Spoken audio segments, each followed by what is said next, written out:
ವಿಜಯೋತ್ಸವನ ಆಚರಿಸಿದ್ರು sir ಎಲ್ಲ ಕಡೆ. ವಿಜಯೋತ್ಸವ ಆಚರಿಸಿದ್ರು ಹುಬ್ಳಿ ಆಚರಣೆ ಮಾಡಿದ್ರು. ಈಗ ಗೋವಾದಲ್ಲಿ ಕಾಂಗ್ರೆಸ್ ಪಕ್ಷದ ಅಧಿನಾಯಕಿ ಶ್ರೀಮತಿ ಸೋನಿಯಾ ಗಾಂಧಿ ಅವರು ಏನು ಭಾಷಣ ಮಾಡಿದ್ರು?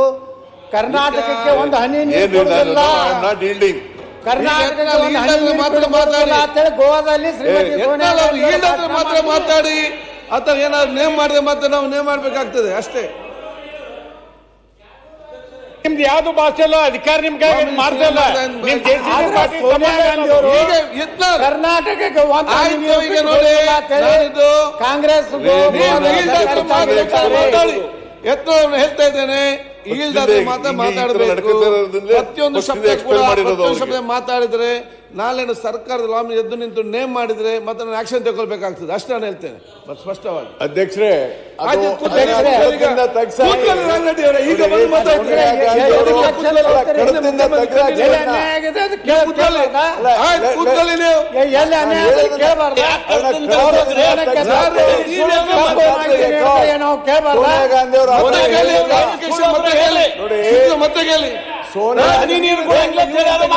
ಸೋನಿಯಾ ಗಾಂಧಿ ಅವರು ಆತರ ಹೇಳಿಲ್ಲ.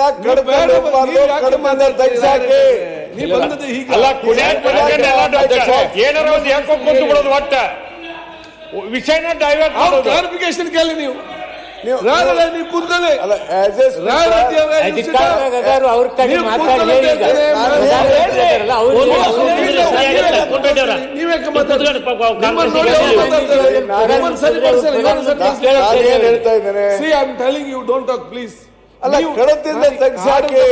ನೀವು ಸರಿಯಾಗದಿದ್ರೆ ವಿರೋಧ ಸರಿ ಮಾಡ್ಲಿಕ್ಕೆ ಸಾಧ್ಯವಿಲ್ಲ.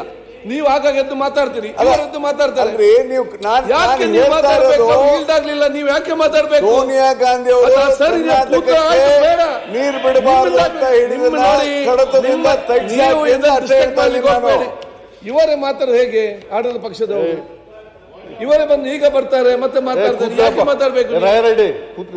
ನೀವು ಸರಿಯಾಗದಿದ್ರೆ ಇವರನ್ನ ಹೇಗೆ ಸರಿಪಡಿಸುವುದು?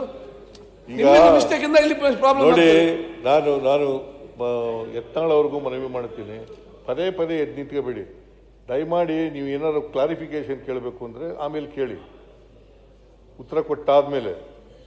ಮಧ್ಯೆ ನೀವು ಎದ್ದು ಹೇಳೋದು, ನಿಮ್ಗೆ ನೀವು ಬಹಳ ಬುದ್ಧಿವಂತರಿದ್ದೀರಿ, ಇಲ್ಲ ಅಂತ ಹೇಳಲ್ಲ ನಾನು. ಹಾಗಂತೇಳಿ ಮಧ್ಯೆ ಎಲ್ಲ ಎದ್ದು ನಿಂತ್ಕೊಂಡು ಹೇಳ್ಬೇಕು ಅಂತ ಅಗತ್ಯ ಇಲ್ಲ. ರಾಯರೆಡ್ಡಿ ಅವರ ಪ್ಲೀಸ್. ಆಯ್ತು ರಾಯರೆಡ್ಡಿ ಕೂತು ಎಲ್ಲ ರಾಯರೆಡ್ಡಿ ಇವರ ಪ್ರಾಬ್ಲಮ್ ಬಂದದ ಲೇಟ್. ಆಯ್ತು, ಅದು ನಾವು ನೋಡ್ತೇನೆ. Take it I will talk to secretary. ಅದು ನನಗೆ ಬಿಡಿ, ನನ್ನ ಕೆಲಸ ಮಾಡಿಸ್ತೇನೆ. ಯಾವಾಗ ಹೇಳ್ಬೇಕಂತ ನನ್ಗೆ ಗೊತ್ತಿದೆ. ಯಾಕೆ ತೆಗಿಸ್ಬೇಕ್ರಿ ಅಧ್ಯಕ್ಷರೇ? ಆಯ್ತು, ಹೇಳಿದ್ ಸುಳ್ಳ? ಆಯ್ತು ಕೂತ್ಕೊಳ್ಳಿ. ಈಗ ಸುಳ್ಳಿದೆ ಅದು ಹೇಳಿಲ್ಲ. ಅದು ನಾನು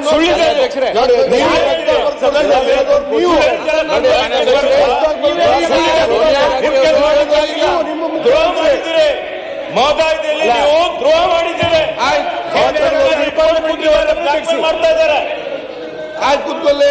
ಸೋನಿಯಾ ಗಾಂಧಿ ಬರಲ್ಲ. ಆಯ್ತಪ್ಪ, ನನ್ಗೆ ಗೊತ್ತಿದೆ ಅಲ್ಲ.